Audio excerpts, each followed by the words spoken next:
Padre Pio's powerful healing prayer.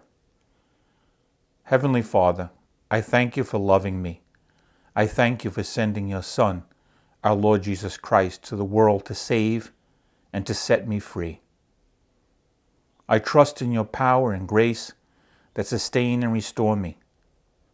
Loving Father, touch me now with your healing hands, for I believe that your will is for me to be well in mind, body, soul, and spirit.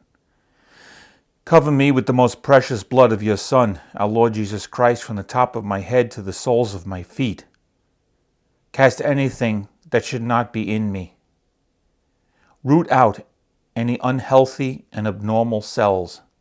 Open any blocked arteries or veins, and rebuild and replenish any damaged areas. Remove all inflammation and cleanse any infection by the power of Jesus' precious blood.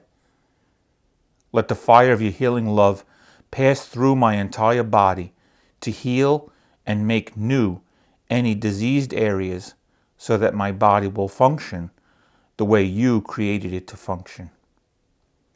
Touch also my mind and my emotion, even the deepest recesses of my heart.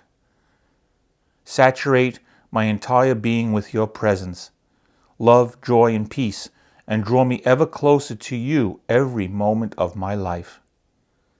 And Father, fill me with your Holy Spirit and empower me to do your works so that my life will bring glory and honor to your holy name. I ask this in the name of the Lord Jesus Christ. Amen. Hail Mary, full of grace, the Lord is with thee. Blessed art thou amongst women, and blessed is the fruit of thy womb, Jesus. Holy Mary, Mother of God, pray for us sinners, now and at the hour of our death. Amen.